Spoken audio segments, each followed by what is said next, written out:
Good evening, What's going afternoon, on? good morning. Hey, what's up, son? Welcome to this week's edition of Uphill Battle, May 7th. It's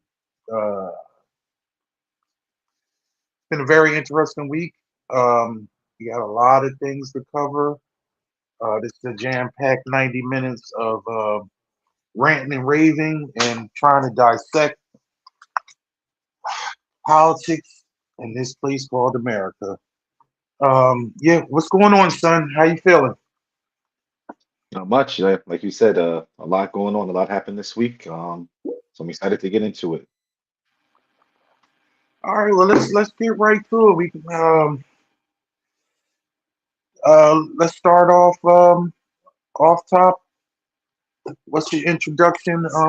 What's been going on the local site? What you got? Um, so I have a couple of things from three different states. So on Tuesday there were some primary elections that happened. The main places I want to focus on are in the Midwest. So first is in Indiana, and then followed by Ohio. But starting in Indiana, so little context and backstory for this one. So Indiana was one of the states that Donald Trump called on when he was like really pushing earlier this year. Um, for states to redraw their maps, their electoral maps, to try to give the Republicans an advantage in the election this fall.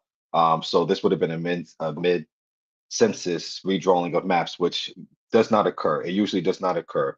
And he was calling on multiple states. So a lot of the big ones were like Texas that you heard about. Louisiana had a bunch of different states. And then obviously this was countered by Democratic states also like trying to fight back against this. So California, Virginia, whose maps actually just got approved and the state, or they just voted for new maps. So in Indiana, in the state house, Republicans have a supermajority. So they put up for a vote, a new map to redraw the maps, and almost half of the entire Republican caucus broke with the president and Republicans and voted along with Democrats to not approve the redrawing of the maps. The president was not at all happy about this. So Donald Trump, he endorsed challenger opponents for a lot of these House members in Indiana. And what happened on Tuesday night, it was primary night in Indiana, and five of the seven, five of them lost. One of them was able to retain their seat, and the other one is currently still too close to call. So we got to have to keep an eye on that one. But yeah, I just want to point this one out in Indiana specifically because it shows one, even if you support him and everything that he has going on, if you support the immigration stuff, if you support some of the economic things, as soon as you break ranks with him on one single issue, you're automatically dead to him. Automatically. And what it shows is that Donald Trump still has a strong influence over the party, even though he's not polling as well nationally, especially when it comes to some of his bread and butter issues like immigration. He's not doing as well as he was, last year or when he was on the campaign trail. So going on from Indiana over in Ohio, um, there was two primary elections that I want to focus on. One is for the gubernatorial election, and then the other one is on the it's for the Senate race, not necessarily just the Democratic or Republican side, but in the Senate race. So in the governor's race, Vivek Ramaswamy is running for the GOP nomination. You might know him from he ran for president back in 2024. He is a biotech mogul. That's how he got his money, and he decided to write a book. I think it was in 2021, basically coming out against wokeness. It was called Woke Inc., and that's how he got made his foray into politics. And he was riding that wave. He was the Indian guy that didn't agree with affirmative action, that didn't agree with a lot of, again, the quote unquote wokeness that was going on within the country, but more specifically in his eyes, within the Democratic Party. So he wanted to run for president, I guess, to try to stop woke from spreading across the country. Obviously, that did not pan out very well for him. But Once Donald Trump got into office and Elon Musk joined the administration and started Doge, Vivek Ramaswamy was right there next to him, and he was going to head up the Doge efforts. But then he decided to move back home to Ohio and run for the governor's race. And Donald Trump almost immediately endorsed him in that race. And last night, or on Tuesday night, he won the nomination. He was running against a YouTuber. The guy, his name was like Casey the Car Guy. It was his first time ever running for office. And yeah, he did not. He was in one of the other. So what happened to Vivek during the presidential primary election is, I mean, come on. The main issue for the Republicans and Donald Trump was immigration and the outsourcing of labor, specifically foreign labor, and for an Indian guy to be running in the office, a lot of the attacks against him was against for his faith, for his ethnicity, and anytime it happened, he would just try to say, "Oh, that doesn't, represent the Republican Party. It's just this select few people or whatever like that." It's like, this place had or hate has no place in this Republican Party. Nobody would ever come out, and try to defend him. No one would ever do it. So the same thing happened in the primary, the GOP candidate, what was his name? Casey Puch. He basically attacked his religion, basically saying, "I'm the only true American that's in this race." But ultimately, the Ohio voters and Trump's endorsement got Vivek over the finish line. So he's going to be the GOP nominee for governor in Ohio. He's going up against Amy Acton, who she headed up the state's COVID response back in 2020 during the coronavirus pandemic. So we'll see what happens in that race. But Vivek Ramaswamy is, almost. So, I mean, we can see the way the wind blows, but he well positioned to be the governor of Ohio. Um, Going on to the Senate race that's there, and this one's really interesting and important. Sherrod Brown, he was the former senator from Ohio. I like Sherrod Brown. He's a populist, but I really like him. It's a shame that he lost his reelection bid back in what was that, 2024? He just lost, yeah, to Bernie Moreno. Yes, yes, Yeah, yeah, 2024. yeah. He just lost to Bernie Moreno, and he's running to go against John Husted, and he is the current senator, but he was appointed after J.D. Vance, obviously became the vice president back in 2024. So whoever wins this race between Sherrod Brown and John Husted, they're going to run. They're only going to serve the final 2 years of J.D. Vance's term, so they're going to have to run again in 2028.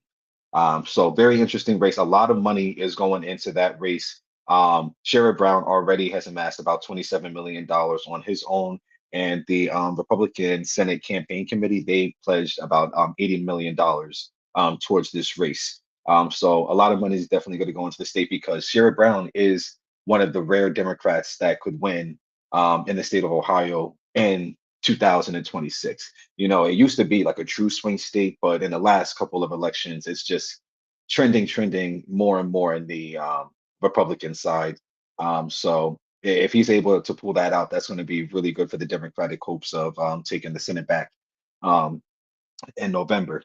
One final race that I wanted to talk about that was also in Ohio was in the Ninth House District. And this was important because the person who lost the GOP nomination, her name Madison Sheehan, she left the Trump administration. She worked under Kristi Noem. She was one of the deputy directors of ICE, basically, and she left her position because she figured, hey, I was a very high-ranking official, um, working under departments that was one of Donald Trump's main priorities in immigration. So she figured, hey, I have the title, I have the acumen, I could probably just go home and run. So she decided to go and run, and that's all she basically ran on was her time at ICE, being connected to immigration and Trump's immigration efforts. But ultimately, Trump's immigration policies are not that popular, even in the state of Ohio.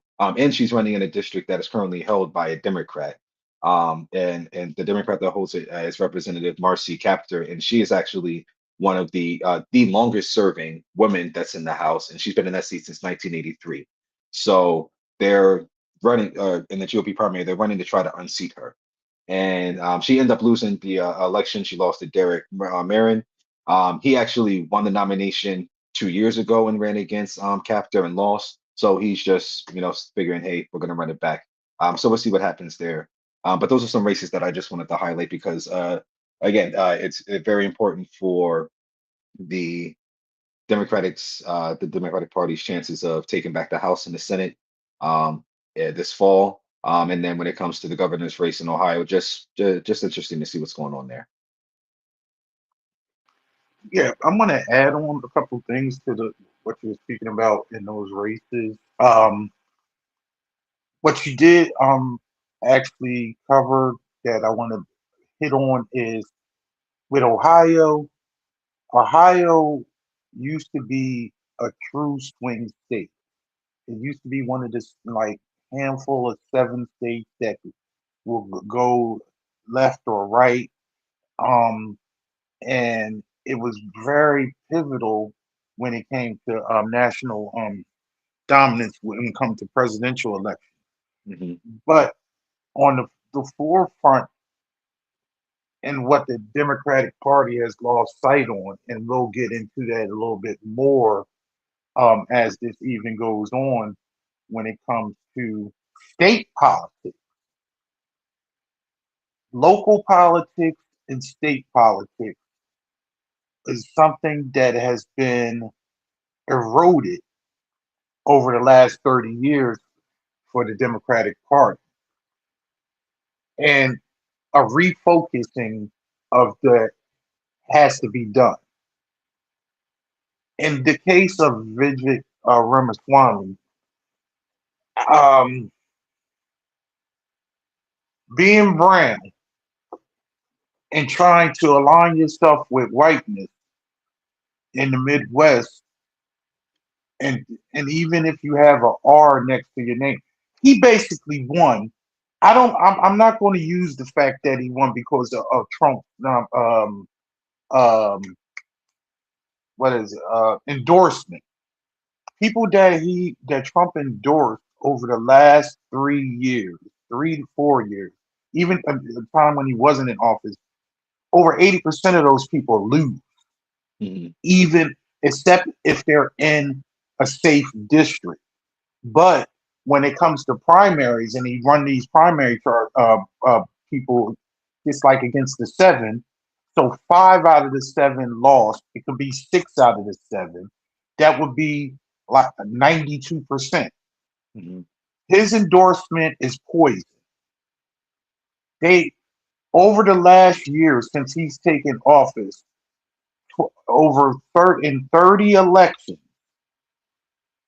a Republican has not won when it comes to special elections or whatever, even when it comes to anywhere in this country, including Georgia. The interesting part about Indiana and what people need to realize is in a lot of these states,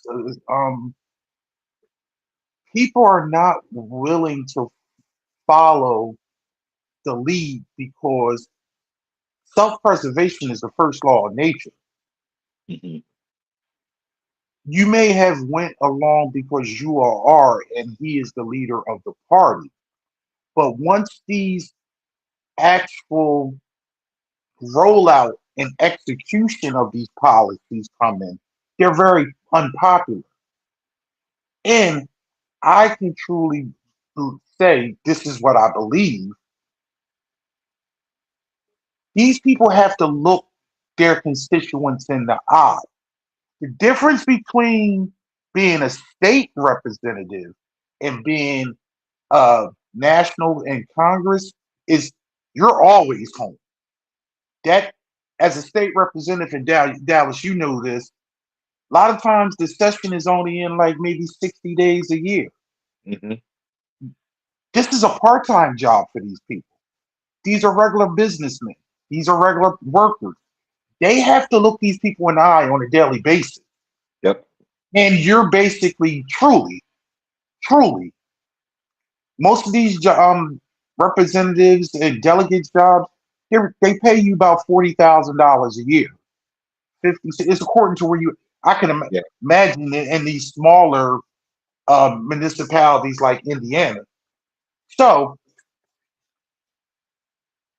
they take their job more seriously because they don't have the cover of getting all this money and protection from being in the nation's capital. They literally live there and work there, and they have to deal with their vote with their neighbors, and they're accessible. This is not flying in a lot of the states when you have common sense and the people aren't aligned. So Hmm. it's going to be very interesting when you talk about the vote, when you talk about Indiana, and but when you talk about nationally with Ohio, Sherrod Hmm. Brown being a populist and being very popular, and it was just the fact that in some instances, the the way the wind blows and people were just in the point of uh let's do let's get rid of the incumbents, especially Hmm. people dealing with coming out of COVID and things like that. They was sold a false bill of goods like they never seen the first 4 years of the administration. Exactly. Yeah. And also, the biggest thing that you can always tell the white population is a boogeyman. You can always tell them that it's somebody else's fault. Hmm. It's it's the trans people's fault when they're only 0.0001% of the population. It's the migrant workers' fault, and especially when you talk about when you in those being in Ohio, Ohio had a high migrant workers. They brought in a lot of Haitians to do work in Springfield. Yeah. Yeah. So these were pinpointed efforts. I would tell you this much, and we done had this conversation off air several times when we actually were dissecting the 2024 election. The figurehead that's in that seat is not the brain of the operation. No. He Mm-mm. has very smart, strategic people that come up with these boogeymen and these tropes that harp on the weak minded electorate because critical thinking and taking responsibility for you not doing well is not part of the white diaspora. It is not in their makeup regularly. It's always a woe is me because for since the beginning of time, well, I'm going to say since the Reconstruction, because not before that, they always could actually point to somebody else taking something from them because them being insufficient and mediocre was still okay because of the color of their skin. Hmm. And at this point in this country's history, people are saying no more. And the positive thing that I'm seeing is a lot of people that are in the majority race in this country are waking up and seeing that they are complicit in a system that is set up to actually make them fail as well because they are not part of the elite class. one thing that I do know that and I know you want to move on to the next thing, but it's going to be very interesting with these states that you wouldn't actually really think about. Mhm. That's going to be maneuvering because everybody's hurting, and obviously it's something that this country actually. And I know some people be like, "Oh, why would you say that?" I'm saying it's something that this country has to go through. It has to go through. The reckoning in 2020 was something that the country had to go through. The coming out of that and coming into this situation with financially and all the social woes is something that has to be done in order to actually come out the other end in a better position for the country as a whole. Um, what I wanted, I wanted my local thing, which is it seems uh, we always come back to the same thing as when we start talking about you know in our introduction about local, it still winds up being national because everything is connected. I wanted to talk about the governor's race in California.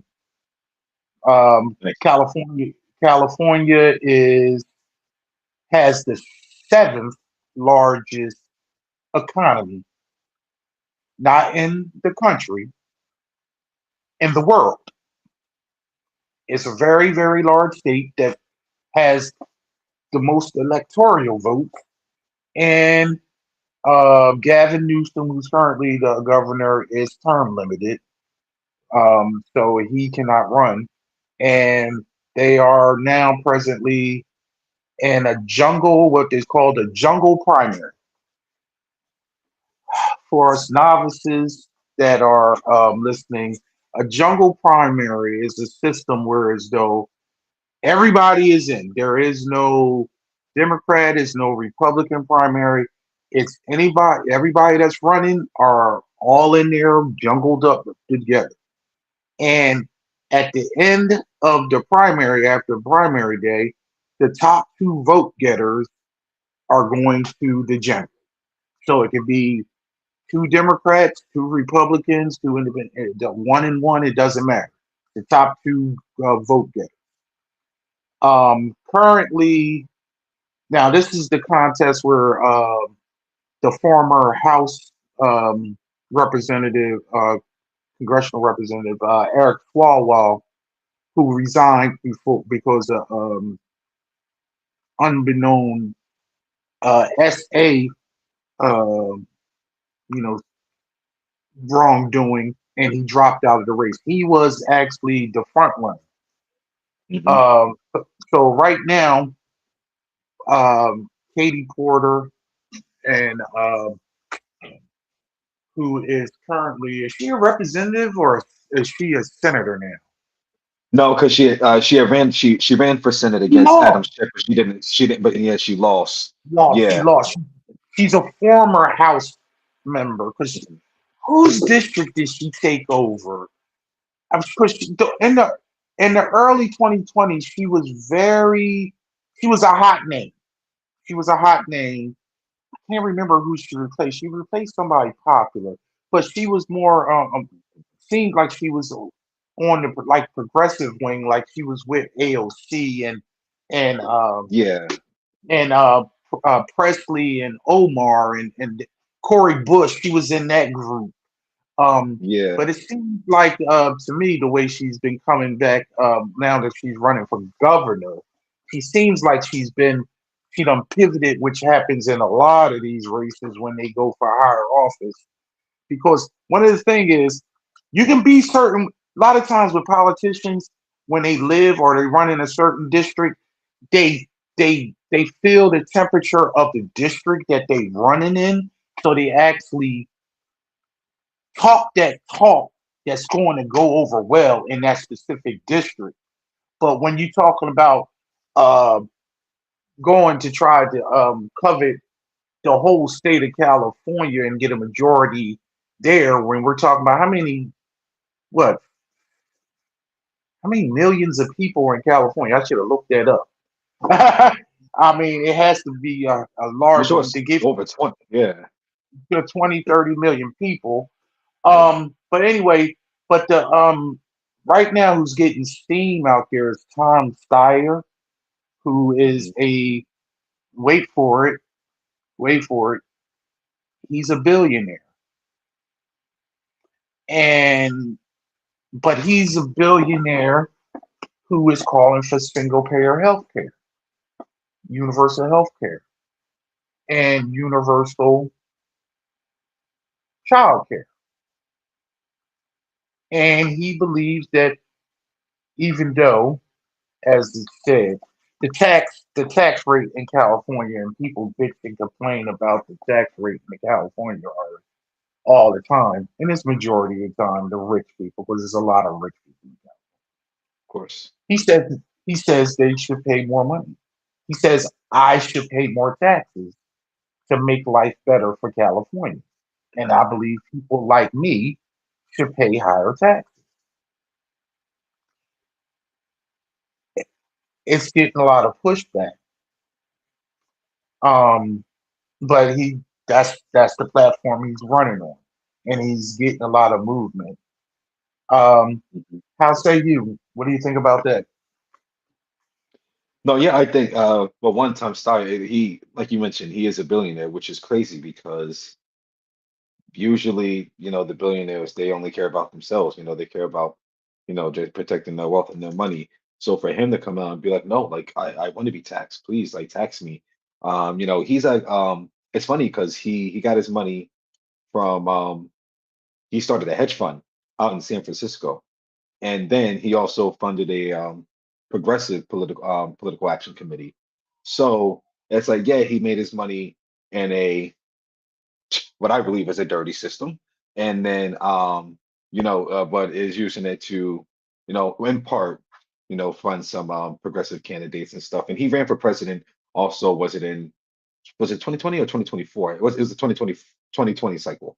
In the 2020 cycle, he was one of the people that ran for president. Yeah, it was the 2020 because Biden went Yeah, yeah, yeah. He unopposed. ran unopposed. Yeah. Yeah, it So was yeah, so 2020. he yeah, so now, as it has been with politics, if you fail at one thing, try to go for the other one. Just like Katie Porter, she didn't win her seat in the Senate, so she's running for governor. Same thing here. But I think and it's crazy, like you mentioned, like Katie Porter, there was a moment she mentioned like, hey, like I'm the daughter of farmers, and Tom Steyer had said, okay, yeah, but something that we have in common is that we're both class traders, because even though you grew up in a working class background, you know you're not as supportive of these policies that are going to actually help working families. And I am. I actually want to tax the rich, and even though I am, someone that is rich. So for him to stand up, that is the perfect person that I think they need in California, especially because they're trying to pass this one-time wealth tax, which I believe is going to be a ballot measure this November, for a one-time 5% tax on wealth, and it's only on, I forget what the number was, but it's like like individuals that it's like it's over an amount that you don't know anyone who has that much money. And so it's only going to affect the ultra rich people, and it's a one-time tax. So I think things are trending in a good direction over there potentially. And I think you would be a good person to succeed uh, Gavin Newsom, who is almost obviously going to run for president in 2028. And I hope that he gets his ass handed to him. Oh, he surely will. Because um, for me, being a quote unquote, I don't like the label, being a progressive, because I think when you're left leaning when it comes to anything in this country, then and you use the term progressive, then you like you're like a half a rung from being a communist or a Marxist. Yeah. When you start talking about I don't. It's been marketed as redistribution of wealth. I don't believe it's actually redistribution of wealth. I like the term that's used that everybody should pay their fair share, Hmm. um, percentage wise. Um, and the tax code needs to be, the loopholes need to be closed. Hmm. So, whereas though when the country actually can actually take in the revenue that it should be taking in, then it makes it better for everyday people. You live in New York, you Hmm. know what Mandani has been trying to do and actually been doing in the first 4 months of his reign as mayor, and it worked. Hmm. It works, and it's helping people, everyday people. Um, we at some point we got away from that in these last 40 years. Um, with slowly but surely, um, just deteriorating the middle class. Hmm. Um, and um, and we're going to do a deep dive on that destruction of the middle class in a episode, which too many things are. We actually wanted to do it tonight, but too many other things are going on with current events wise to actually do that. 3 hour deep dive into that because it could go on for. We won't be able to talk about anything else when you actually deconstruct everything that's going on. But Hmm. what we do want to talk about, you have anything else local before we get into the sign of the times? Yeah. I get just one small thing that I saw that came out of Pennsylvania. Um, Ooh.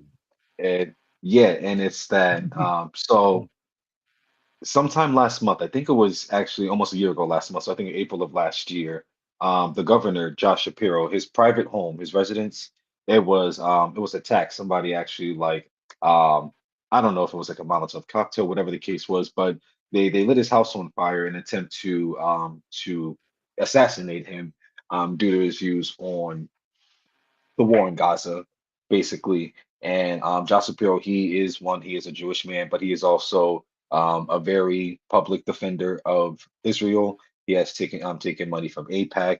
He's basically a Zionist. Not basically, he is a Zionist. He does believe in the Greater Israel Project, and that's actually one of the reasons, not the main reason, but Mhm. one of the reasons One. why Kamala Harris did not choose for him to be his her running mate back in 2024 when she took it over from Joe Biden.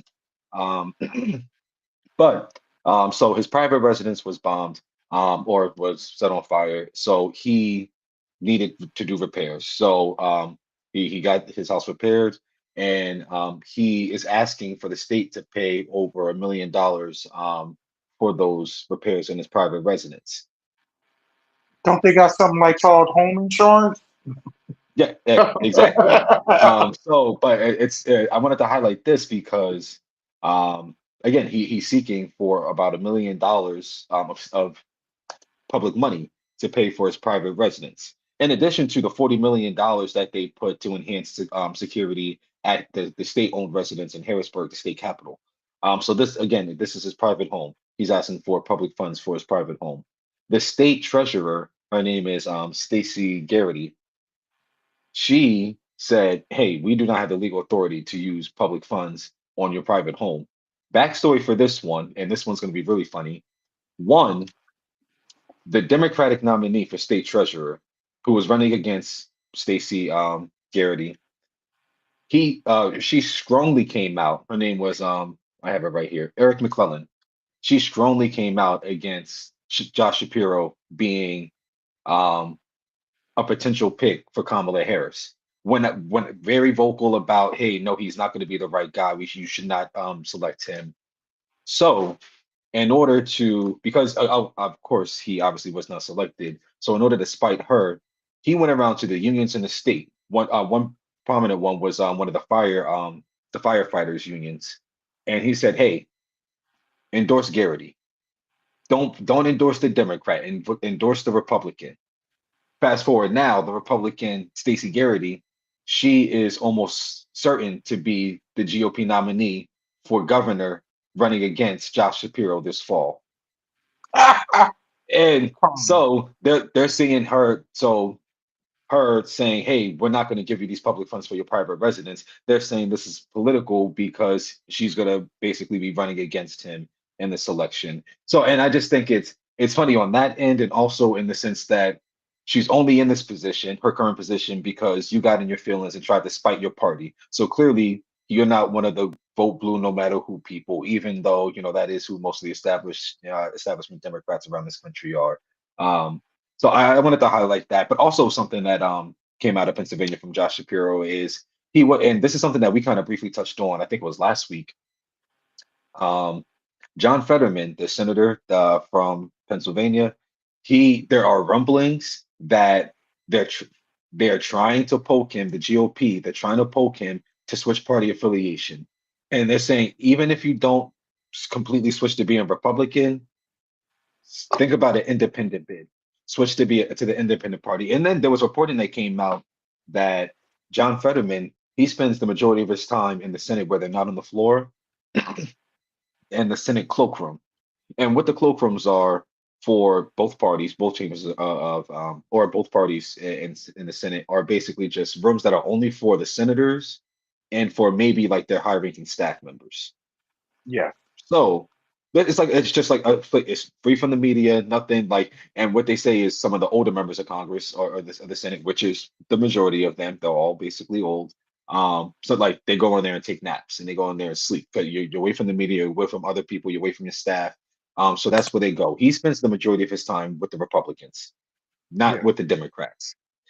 And they're really trying to poach him to, like I said, if you're not going to at least switch to Republican, just switch to being an independent. So that in the event that Democrats win some of these Senate seats, instead of them potentially having a majority, if he switches to either being a Republican or being an independent, then the Republicans de facto would still be in the majority because it would be basically even split. Is what their thinking is. Josh Shapiro came out and was like, hey, he needs to respect basically, he was asked about it, so he just said he needs to respect the will of his voters, and they voted for him as a Democrat. So he needs to, respect that and keep his party affiliation. But I just think it's getting to the point where the governor is being asked about it and has to address it. So it is like a very like, and there's some reporting behind it. So it is a real push and a possibility that John Fetterman doesn't. And I think it's just such a shame, and it is a disservice to the progressive movement because he was supposed to be one of the guys. Like when he won that election against Dr. It was like, oh, this guy he could be the one. He could be the guy. And then that stroke, it really unfortunately he had a stroke during the campaign. It clearly has messed up his mind, and because he is not the same person at all, and it's just a shame to see.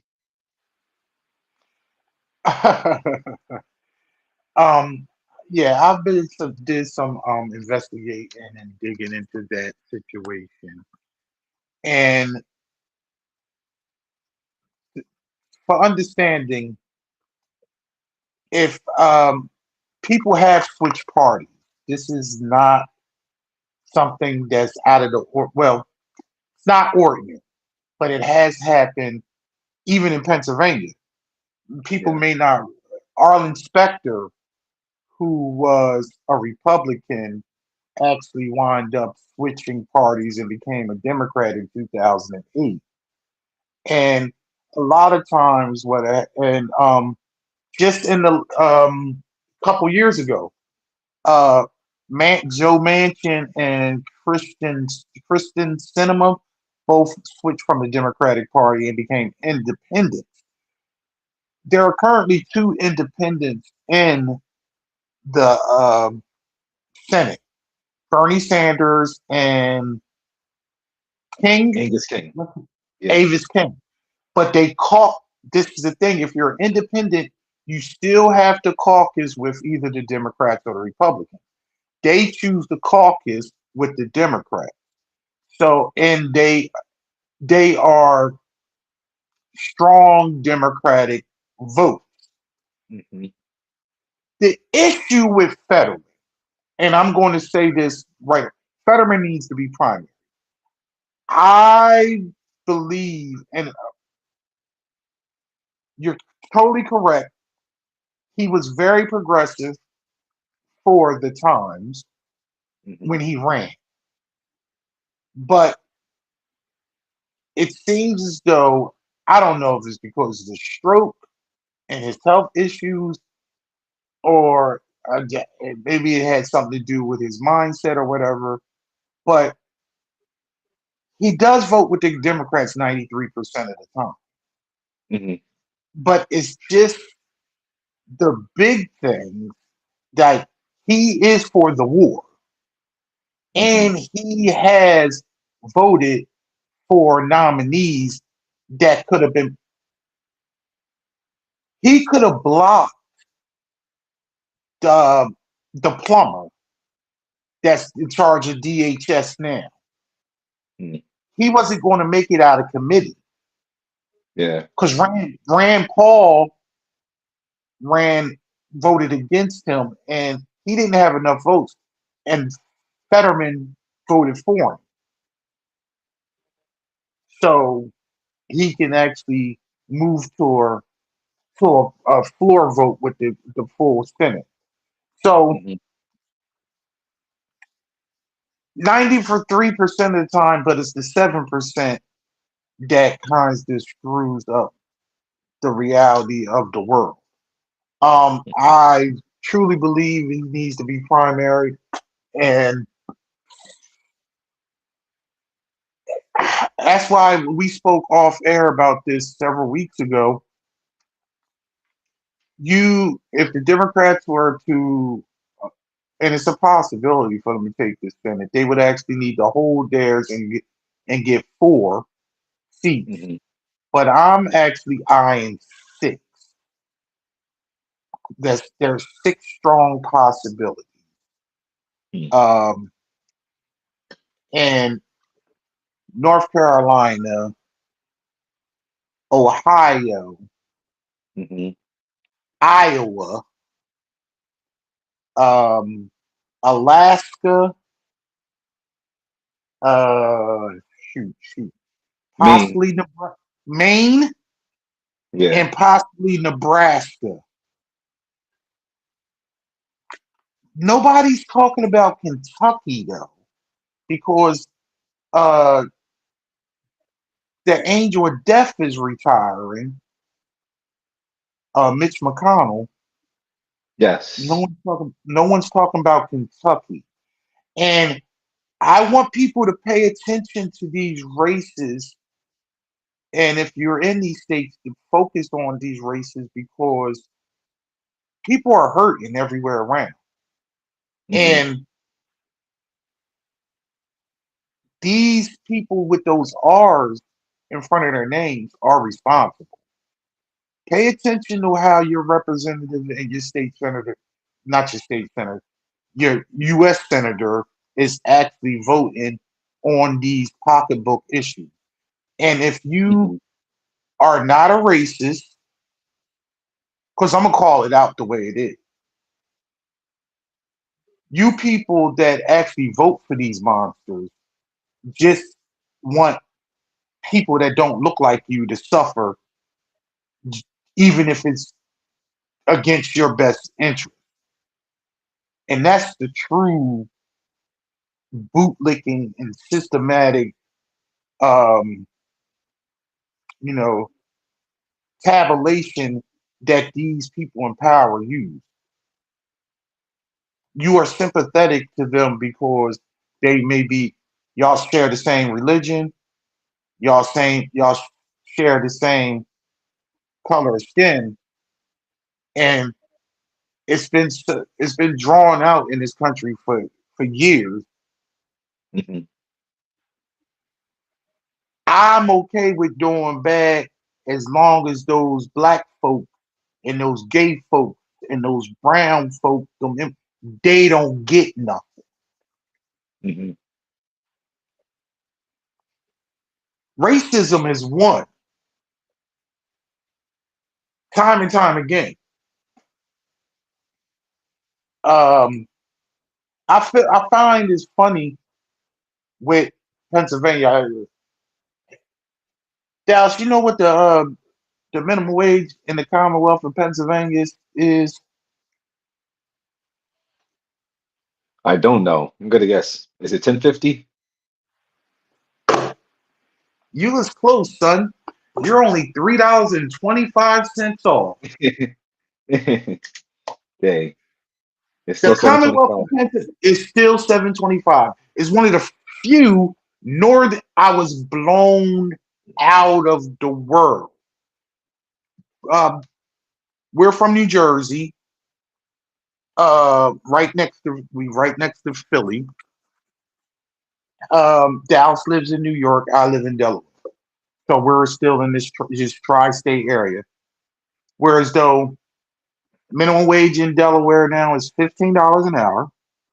Hmm. Minimum wage in New Jersey is 16, I think that, yeah, that sounds right.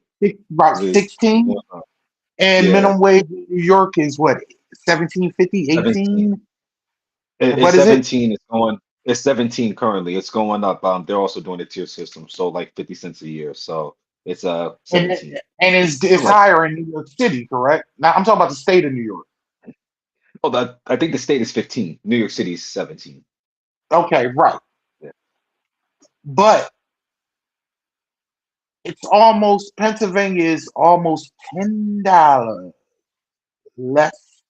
It's an average of $8.50 less than the surrounding states. Even Maryland is 12.50, and it's on a tier system also. Mm. So when Shapiro was asking for 40 million, I believe they don't have the money. Yeah. But it's so funny. This is this is a it's northern industrial state, and all the surrounding states are double, Hmm. double. I digress. You need to move on. What what do you want to talk about? What we need to talk about? Yeah, so really want to get into this shutdown of Spirit Airlines. Um, Ooh. and it's really big. And I think I'm probably going to bring this up partially in our economic conversation next week. It's like also this Mhm. is really going to be a crushing move, specifically for working class and middle class people. So just as an aside to the spirit conversation, traveling is a luxury. It is a first world, it's so the shutdown of spirit is a first world problem. It is not, something that's going to affect a large majority of people and like in the small scheme of things, but in the grand scheme of things, it will. So Spirit Airlines was one of the budget airlines in the country. So they offer no frills rides, basically saying you buy a ticket, your ticket only includes your seat, you don't get to pick the seat, and a personal item. Not a carry-on, not a check bag, a personal item. And depending on what airport you're at, what gate you're at, uh, that personal item, it needs to absolutely be within the dimensions of what they say a personal item is. For Spirit, a personal item is not a book bag. So some airline or some airports, they might say, "Hey, that's a little too big." Other ones, they might not say anything and just let you go. But Spirit was very key in the market for multiple reasons. One, it offers, again, low fares for people who are trying to travel. So if you are a college student, if you're looking for a cheap vacation, or if you're looking to not, you know, spend a whole bunch of money on airfare when you're traveling for vacation, last minute thing comes up, something happens with a family member, you need to instantly get home. Their model was, we get you from point A to point B. They were very efficient. They were one of the most efficient airlines. One, they never had a single accident. They also have a lot of turnover with their gates and their airplanes. So they were a very efficient airline. So they turned over their planes and their people pretty quick. So you go to an airport, you land, you go to the gate. Most times, especially if you're on Spirit, the next people that are going to be on the flight that are right after that, they're already right there at the gate. You get off, they come on, they clean the plane, boom, switch over the crew. Now we're ready to go off to our destination. They offered nonstop flights. So they didn't have like a major hub like Delta does in Atlanta. So they what their specialty was, hey, we're gonna get you from point A to point B. The big budget airlines, they absolutely hated Spirit because if Spirit is on a route, so let's say operating between New York and Miami, so JFK or LaGuardia to Miami, if Spirit's in the route, instantly prices are going to go down 17% because the big airlines, they have to compete with Spirit, also with Frontier, but this is a Spirit conversation. So they have to compete with Spirit, so they need to offer lower rates to try to bring out some of these people that are going to be ultimately just choosing to go with Spirit. When Spirit, like I said, when Spirit is on a route, prices are down 17%. If they're not on a route, prices go up about 30%. With Spirit no longer being around, now the big airlines, the big four are United, Delta, American, and Southwest. Now what they're able to do is charge you whatever you want. Because of Spirit, because of Frontier, because of also smaller regional airlines like Avelo, Breeze, what's Allegiant, a bunch of different ones around the country. Because of that, the big airlines, they introduced basic economy fares, which is basically the same thing as Spirit. Hey, all you're gonna do is get your flight and a personal item. Everything else is an additional price. So you can upgrade to a different class so that maybe you can have a carry-on included. Maybe you can pick your seat. You can get a better boarding group. But they offer these basic economy seats. Now that Spirit's no longer to compete, they can phase those out. And the big reason I really wanted to talk about this is because there's a lot of reasons people are saying, like, hey, this is why Spirit shut down. This was the demise of Spirit. This is what had caused it. With Spirit Airlines, and what a rational observer would say is we had to shut down because we can't keep up with the rising fuel costs. Why are fuel costs rising? Because of the war in Iran.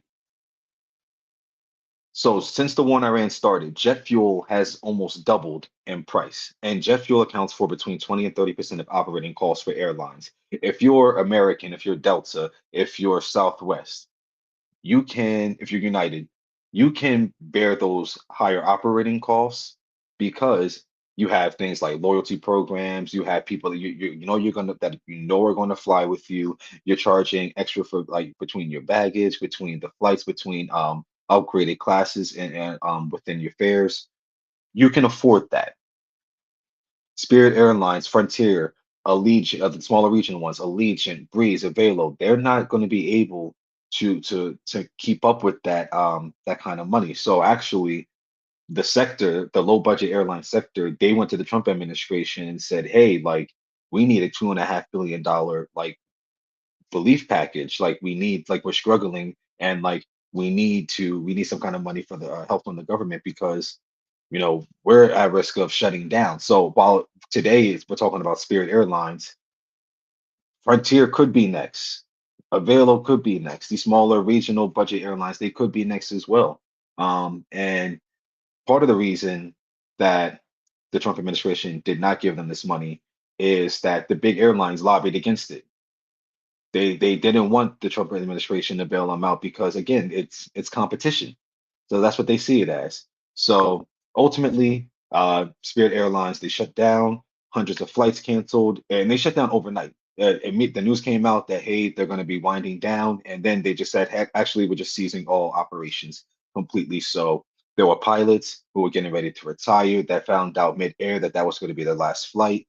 There were obviously people who were working at the gates, people who were working on the flight attendants working on the planes, found out in real time, hey, we no longer have a job. People within customer service, like all over the country, over 17,000 jobs going just like that. Bunch of travelers stranded just like that. And it's just one, it's a very bad look, but also it's more so for the people that lost their jobs, just to lose it just like that. And the airline industry gets bailed out. The big corporations, they get bailed out all the time, especially the airline industry. Back in COVID, that was one of the big things. They got billions of dollars in relief. And what did they do with it? They decided to do stock buybacks and boost their, again, their portfolios. So what they did was they got that money, but they sent a lot of their pilots. They said, hey, if you're close to retirement, just go ahead and retire early. It was a big thing. There was a strike with the flight attendants unions as well. A bunch of money that the airlines got, and it didn't trickle down. Conversation we'll have next week, trickle down economics. That's what usually when it comes to these big corporations, so whether it be Walmart, whether it be Amazon, these like big box stores or big airlines, big banks, anytime there's a problem within their field, their industry, they will get bailed out because they are the job creators, quote unquote. However, anytime they do get the subsidies, they do get the bailout, it doesn't trickle down.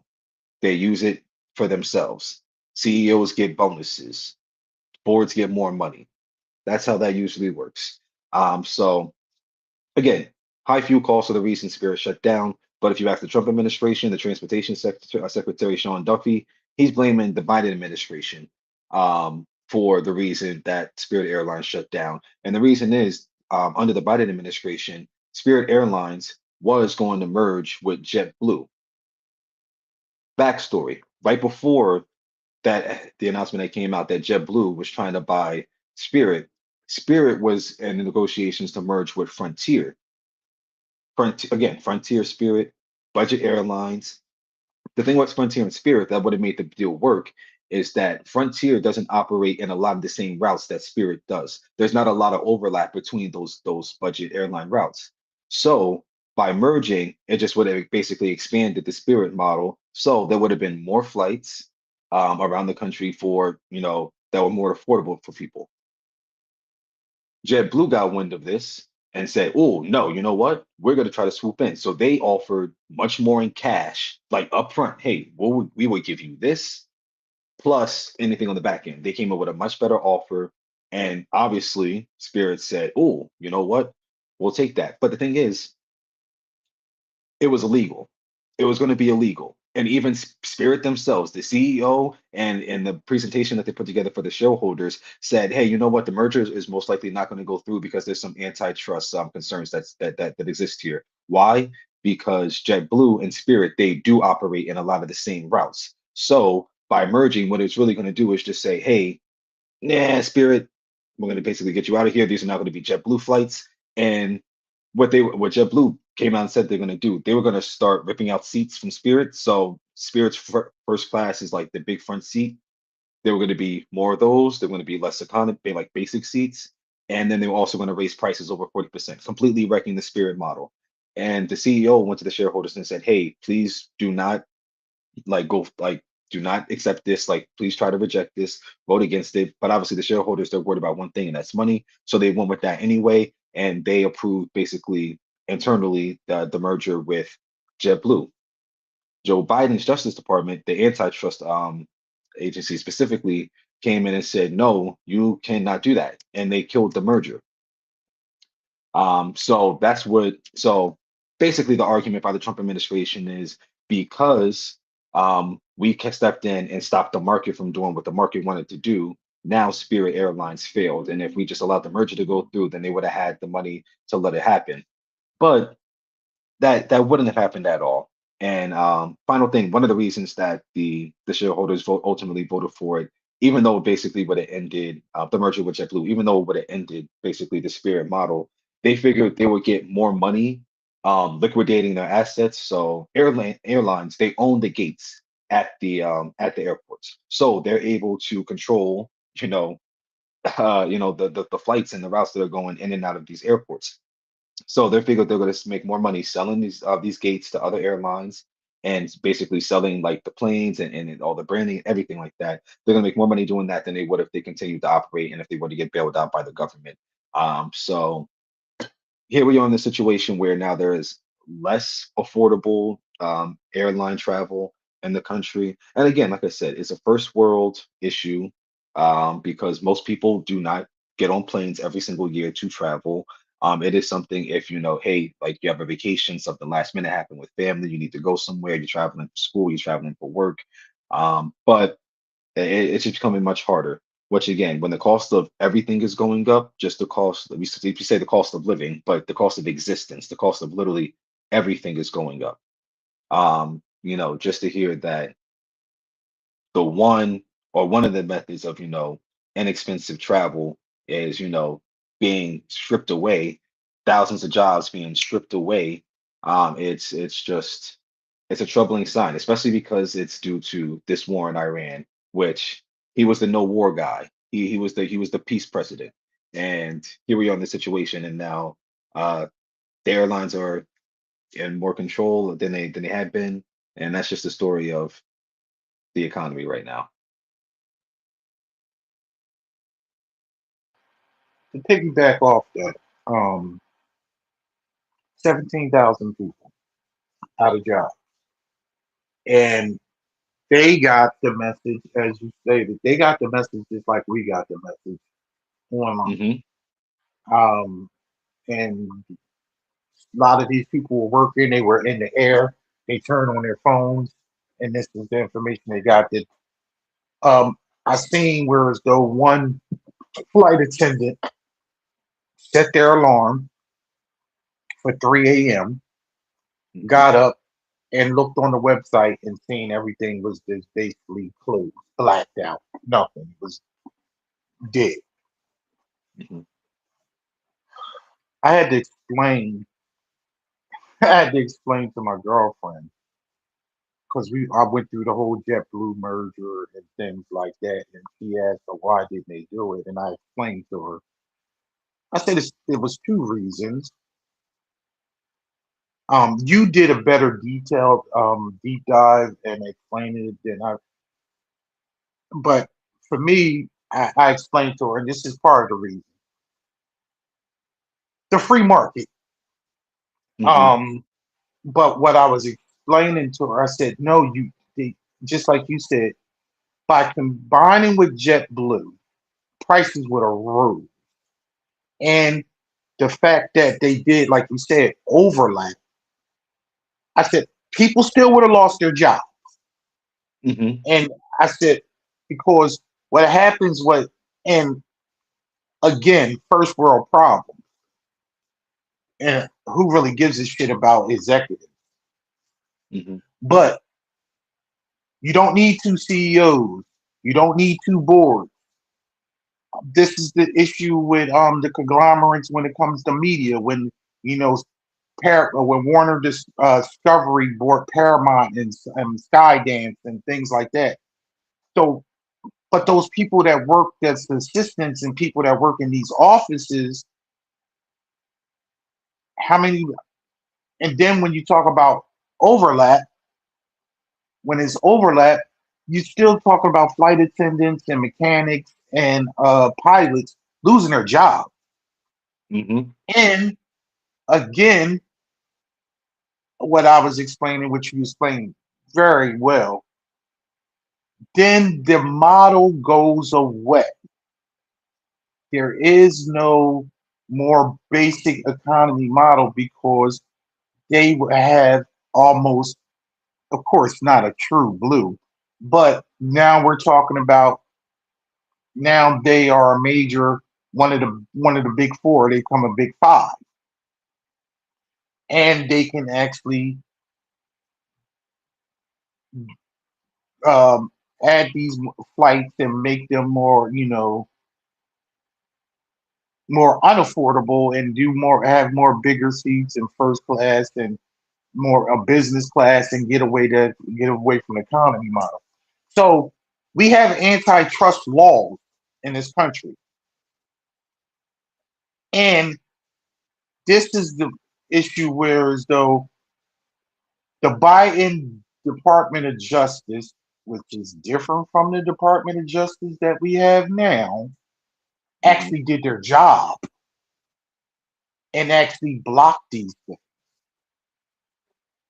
Um, so at the end of the day, because of lobbying and because the other ones, things don't go away unless somebody wants them to go away.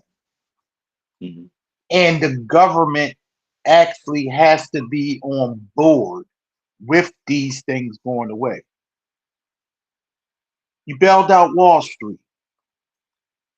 You bailed out the American bailed out Ford, the automobile industry. Yes. You bail out the farmers every fucking year. Every year. Yeah. American farmers are the biggest thing on fucking welfare, and only 2% of the American farmers are black. So the biggest pushers of welfare are corporations and fucking American farmers. Sorry, mom, I cursed, but it's true. And when it comes to, and I'm divulging a little bit, but when it comes to farming, black farmers survive because they never get cut. They never get government subsidies. So when shit goes sideways, like it's going sideways for all these daggone people right now, they, it's just a Tuesday, bitch. It's just Tuesday. Used to it. But with the Hmm. Spirit Airlines, it's sad because um they do operate in a lot of the cities that are with people, and they have a very large amount of like people of color that work for them, Hmm. and especially in the Atlanta area, um, And in Florida, and a lot in Florida. In Florida. So whereas though it's very sad, um, but this is capitalism. This is the free Hmm. market, and this is the issue. Whereas though I this is my gripe with the system that is in place. And at the end of the day, when you are basically uh, instead of doing the right thing on the government side, instead of doing the right thing on the shareholder side, they're worried about their bottom line.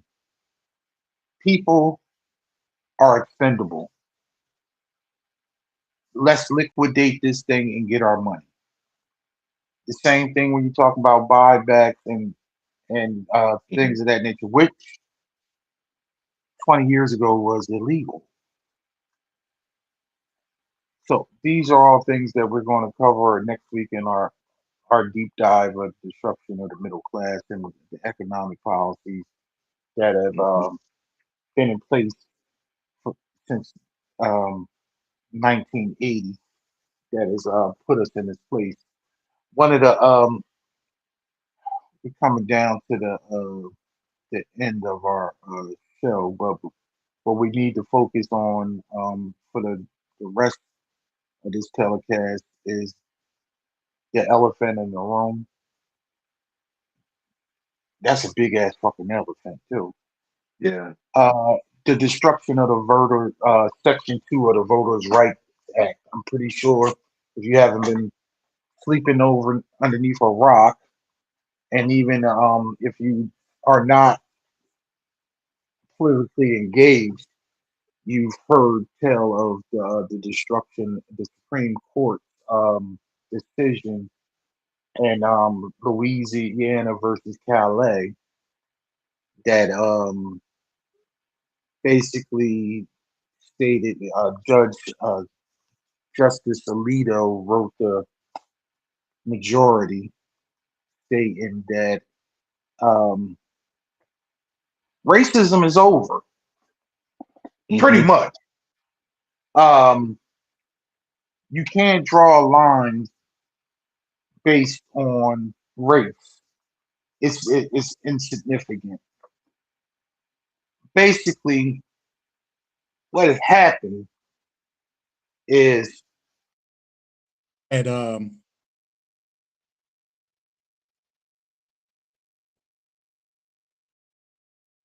you there? You still hear me? Yeah, Hello? Yeah, yeah. I yeah, had to, I had to switch my headphones. I don't know. I muted. Um, that it's so funny now. What had happened was this. It would have came to a point where as though backstory, so people understand about Louisiana. We're going to we're going to focus on Louisiana, but this is going to this is devastating the entire South. Um, and you can go into details with that. But with Louisiana is one third black. They currently have 6 districts. 5 of the districts are Republican or majority white districts. They have one district that is held by a Democrat, and they basically pack. It's a way that you pack or you crack. By packing a district is you put the majority of these minority people in one district, so whereas though they cannot, their voting power cannot spread throughout the state and get proper representation. This is the thing. They automatically just assume that black people are going to vote for Democrat. And why is that? Because this is the thing. Black people overwhelmingly vote for whomever is running that is going to do the less harm to them. And over the last 60 years, the Republican Party platform have not been designed to ingratiate themselves to people of color. So for, I know this for a fact. I'm from New Jersey. Jersey's had Republican governors, but they vote blue and Democrat when it comes to presidential all the time. I live in Delaware now.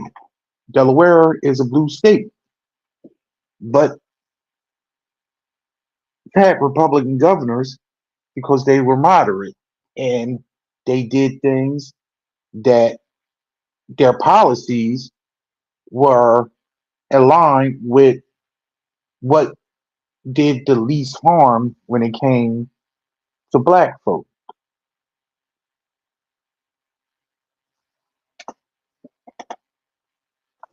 It's we are not a monolith, and the craziest thing is majority of black people are very religious and very conservative.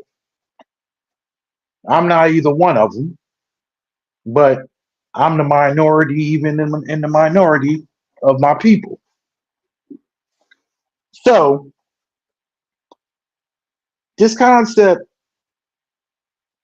of we can't allow them to have a second district, which would have been equal because of the population and where they're placed at, where they live at in the state, it was going to actually, and under the voters' right action in the way the law was, it would have been a second blue district. And no, no, no, no, no, no. You can't take anything from these white folks, especially down south. mhm, The interesting thing is, no one thought that decision would come out last week. And why is that? Dallas knows why is this. But because when it comes to controversial decisions, the Supreme Court usually, you know what they do? They wait until, oh shoot, I'm sorry. Said. they usually do. Hello? Now, can you hear me? Gotcha. All right, I'm sorry. I start moving around and dropping my headphones and everything else because I'm getting riled up. What they usually do, and I know you know this, Dal, but for our listeners, they usually wait to end of June, to the end of this session, to let all the controversial decisions come out, because then they can go on break for the summer and don't have to answer questions and deal with the shit because they a bunch of bitches. They scary. They don't want to deal with the public and answer questions about their rulings, especially if they're controversial. And then you come back in October and the cycle we done moved on and everybody not forgot, but it's very interesting. Did you know, Dallas, that the night before the night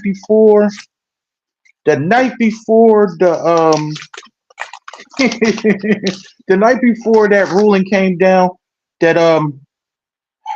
the Orange Warriors had dinner with the six conservative justices and didn't I invite the liberal justices? Man, I didn't see that, but that sounds about The right. night before. The night before. This has all been a coordinated effort for the last 45 years. And I'm going to keep harping on this term. We're going to hear a lot about 45 years. This is Chief Justice John Roberts' life mission to dismantle the Voters' Rights Act. It started in 2000. It started back in 1981 when he first became part of Reagan's Justice Department. Even then, in 1981, 16 years after the Voters' Rights Act was passed, he thought should have been done. He thought it served its purpose and it should be gone. And for the last 45 years, he and many of his ilk from the Federalists, this is the greatest thing, and I'm going on a little rant right now, Dallas, sorry. But this is the greatest thing that Republicans, conservatives, and hateful fucking devils have. They have time and patience, and they just wait and go incrementally from A to B to C until they get all the way to Z.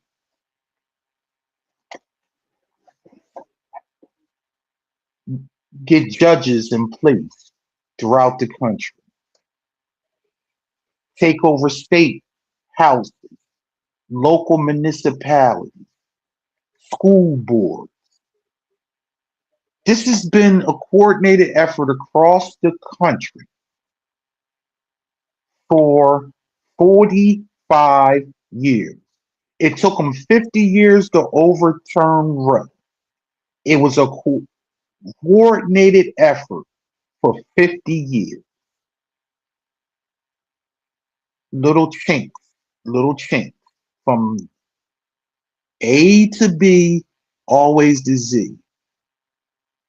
The issue with Democrats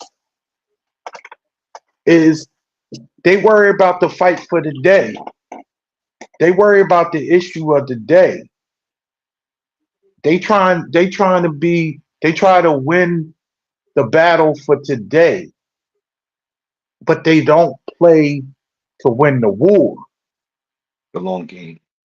Long game. They don't play chess. John Roberts has been playing chess. That's why He was so young as the Chief Justice.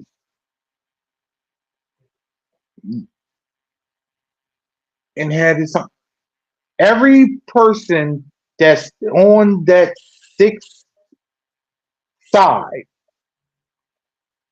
are from the Federalist Party, an ultra conservative movement, and the Heritage. Was it Heritage? What The Heritage Foundation. Heritage Foundation? They're all every Republican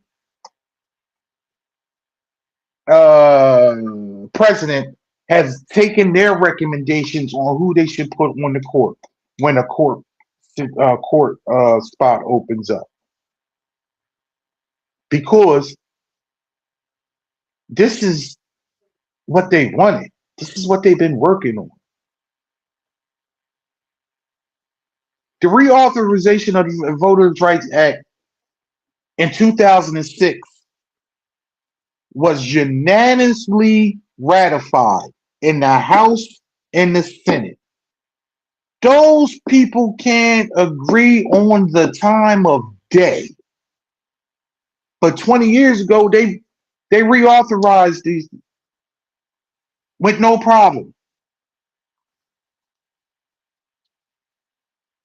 The law, the John Lewis Voters' Rights Act bill did not pass because of who? Joe Manchin and Christian Sinema.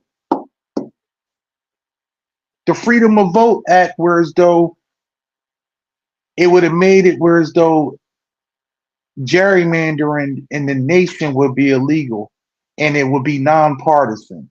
Whereas though a Democrat committee or a Republican committee could not draw, it would have to be a third party independent committee. Mhm. Why do people not want that? Why do Republicans not want that? If I have it, I think I explained to you people in the past in the previous shows. If you didn't know, I'm gonna tell you again. Because they're a minority party. There are more Democrats that's registered in this country than Republicans. So, in order for them to wield any type of power, they have to use these shenanigan games. They have to draw the maps and the districts so whereas though they pack people together so they have safe districts. At the end, y'all want to hear about blue and red. Ultimately, if this is to go through, you're truly going to have blue and red states. Whereas though it's going to be just like the national map, whereas though like the electoral college, which was based on slavery. These maps are based on black people. And if you don't want to hear it, if you know a Republican, And you a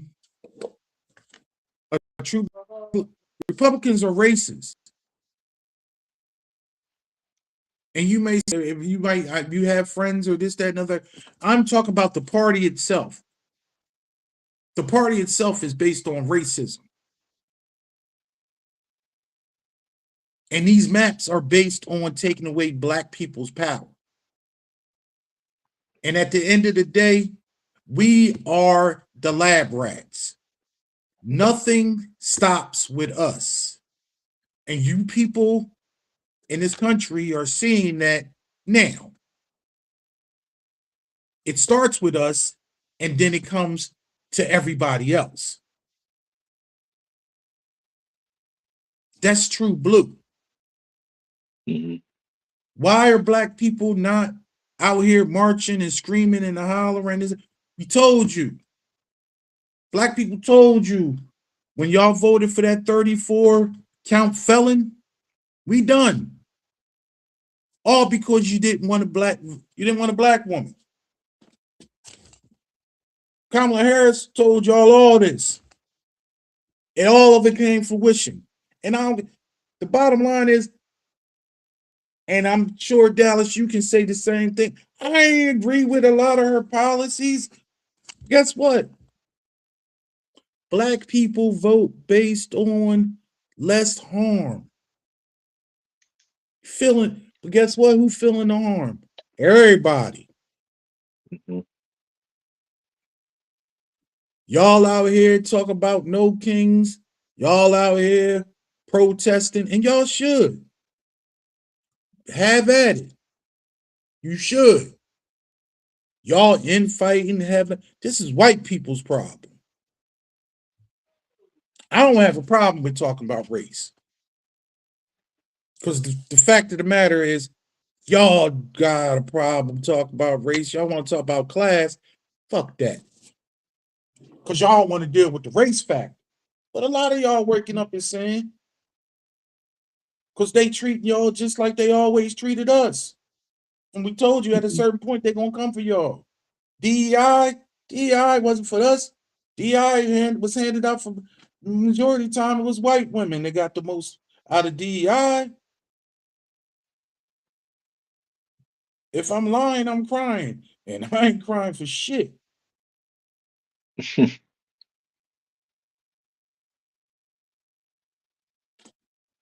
What's your points on this? How you feel about this voting rights situation? No, yeah, I mean, just like you pointed out at the beginning, it's the basically the entire argument is, well, racism's over, so we no longer need these protections, and that's some analysis that I've heard from some of the people in independent media that I follow and listen to too, which is like, um, I just don't understand how you could feel like that. One of the takes was, yeah, like, it made sense when the Voting Rights Act passed originally, in 1965, but it doesn't make sense now because, we just come so far and we're just in a different situation. No, we're not. Like you mentioned, um, part of the reason, I wouldn't say it was the main reason, but it definitely was part of the reason Kamala Harris lost that race is because people just did not want to vote for a black woman, a woman of color. They did not want to do it. And you might say, hey, well, Barack Obama got elected to, president twice. All right, yeah, and part of the reason why the Republican Party made the gains that they did, and during the first administration and then going into a second administration, it was a part of it was a backlash to a black president. It wasn't just, oh, well, we're just going to go with the Republican Party right now. No, because the Republican Party was coming out of, a recession, the Great Recession. That's what the Republican Party was coming out of, because it seems like almost every time they go into office, the economy just completely breaks down. However, uh, part of the reason Barack Obama had to deal with the minorities that he did within Congress and losing so many state seats and not being able to appoint judges. Like you mentioned, the Republicans are playing the long game, but also they were able to do that because of racism. It was racism. So to act like that no longer exists in this country is absolutely crazy, especially when you see what's going on with the rhetoric and the actions on immigration. And like you said, it doesn't stop and end with us. So a lot of the same things that they're doing now, the way they're treating the immigrants and just people of color, the way they're treating trans people and the entire LGBTQ. Again, I think that's something I said in the show before.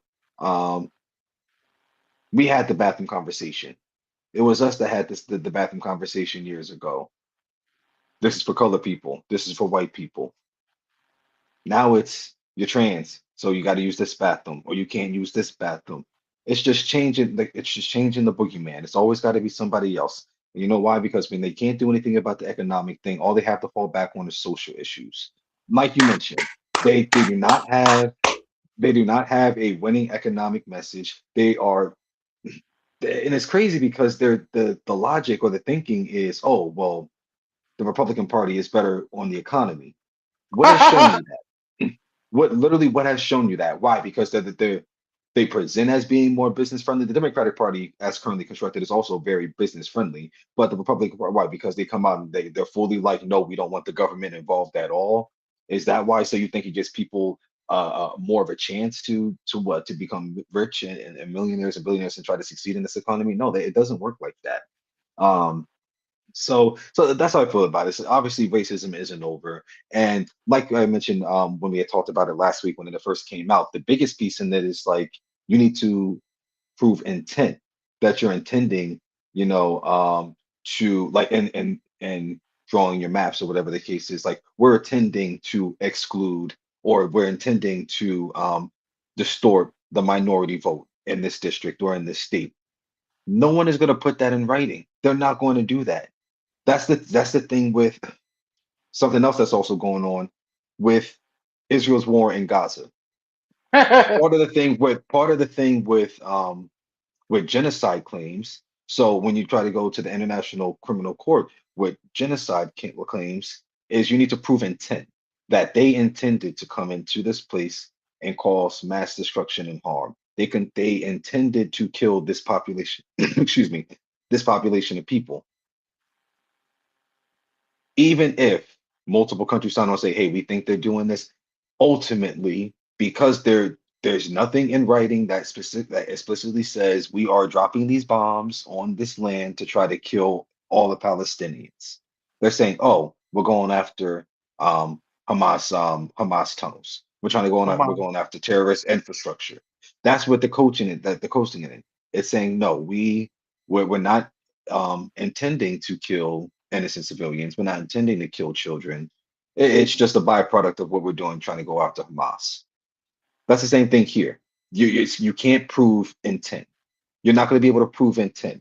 Obviously, it's what they're doing when they try to carve these districts. If you look at some of these maps in the district, they look absolutely crazy, and they do that way. They do that on purpose.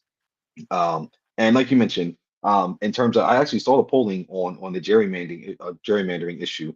69% of Republicans are against partisan gerrymandering. 74% of Democrats are against partisan gerrymandering.